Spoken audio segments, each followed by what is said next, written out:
It started with a moment that no one could ever forget. A quiet day, an ordinary routine, and then a single event that shattered lives, families, and a sense of safety. People believed they had. This was not just another crime buried in police files. This was a story that crossed borders, shook communities, and forced the world to confront a chilling truth. Sometimes the most horrifying crimes happen where we feel safest. The victim was known for living a simple, private life. Friends described this person as kind, dependable, and deeply human. Someone with dreams, routines, and small habits that made up everyday life. There were no signs of danger, no obvious enemies, no warnings that something terrible was about to unfold. That is what made the case so disturbing. Evil did not announce itself. It arrived. On the day everything changed, nothing seemed unusual at first. Morning turned into afternoon, and hours passed without concern. But when calls went unanswered, and messages were left unread, worry slowly began to grow. At first people assumed it was nothing, maybe a busy day, maybe a dead phone battery. But as time passed, that worry transformed into fear. When authorities were finally alerted, they expected a routine welfare check. What they found instead would haunt them for years. The scene was carefully contained, but the reality was brutal. The victim had been murdered, and the evidence suggested it was not an accident, not a sudden act of chaos, but something far more deliberate. Investigators quickly realized this case would not be easy. There were no clear signs of forced entry, no obvious weapon left behind, no immediate suspect. It was as if the crime had been designed to leave more questions than answers. And those questions would soon attract global attention. As news of the murder broke, the public reaction was immediate and intense. Media outlets around the world picked up the story, each headline more shocking than the last. People were drawn not only to the violence of the crime, but to the mystery surrounding it. How could someone commit such an act and seemingly disappear without a trace? Investigators began by reconstructing the victim's final hours. Every phone call, every message, every movement became critical. Surveillance footage was reviewed frame by frame. Bank transactions were analyzed. Even the smallest detail, something as simple as a routine purchase or a casual conversation, was treated as a potential breakthrough. Friends and family were interviewed repeatedly. Some struggled to speak through their grief. Others were confused, unable to understand who would want to harm someone who seemed to have no enemies. The emotional toll was enormous. Not only were they grieving, but they were also living under the shadow of unanswered questions. As days turned into weeks, pressure mounted on law enforcement. The public demanded answers. Online discussions exploded with theories, speculations, and accusations. Some believed the killer was someone close. Others suspected a stranger. Every new rumor added another layer of confusion. Then came the first major development. Investigators discovered a detail that had initially been overlooked. Something small, almost insignificant at first glance, but powerful enough to shift the direction of the case. It suggested that the victim had trusted the wrong person. This revelation changed everything. The investigation moved from the outside in, focusing less on random suspects and more on personal connections. Trust, it seemed, might have been the weapon that allowed the crime to happen. As authorities dug deeper, they uncovered inconsistencies in certain statements. Timelines didn't match. Stories changed.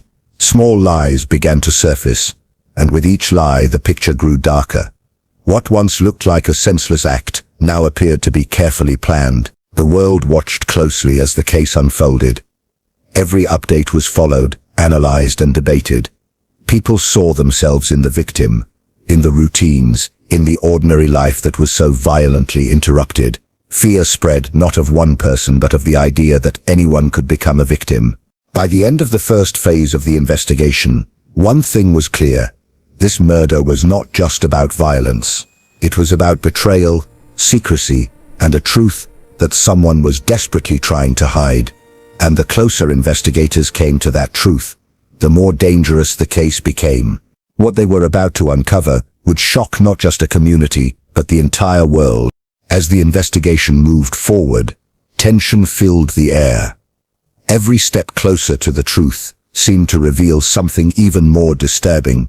The focus narrowed, and attention turned toward a person who, until now, had appeared cooperative, calm, and above suspicion. At first, this individual seemed like a source of comfort, someone affected by the tragedy, someone who had nothing to hide.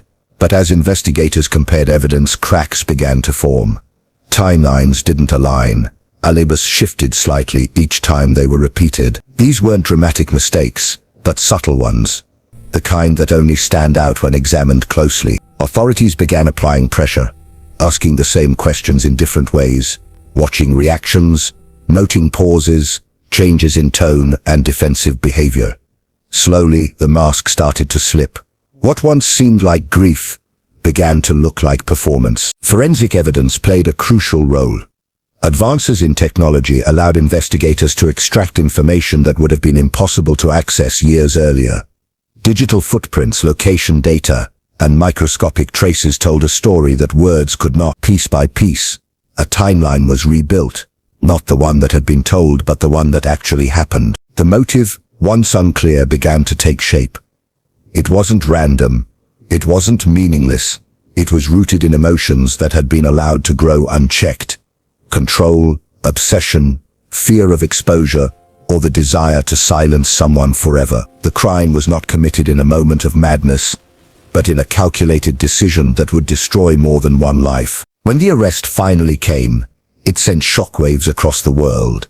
People struggled to reconcile the image they had seen with the reality revealed by the evidence. The idea that someone so close, so trusted, could be capable of such brutality forced many to question their own perceptions of those around them. The trial was long and emotionally exhausting. Every detail of the crime was laid bare in a courtroom filled with grief, anger, and disbelief. The victim's final moments were reconstructed through testimony and evidence, leaving no room for doubt about what had happened. For the victim's loved ones, justice did not bring closure. It brought reality. No verdict could undo the loss. No sentence could restore what had been taken. But it did bring something else: truth. And in a case built on lies, truth mattered. As the world followed the outcome, the story became more than just a true crime case. It became a warning, a reminder that danger doesn't always come from dark alleys or unknown faces.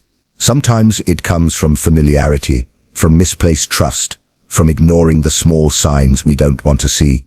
The legacy of this case continues to live on.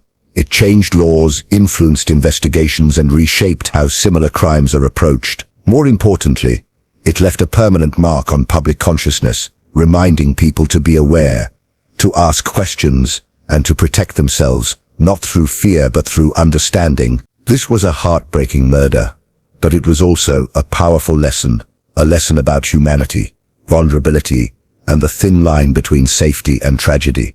And while the world may eventually move on to the next headline, the story of this crime will never truly fade, because behind every shocking case is a real person, a real life, and a loss that can never be replaced.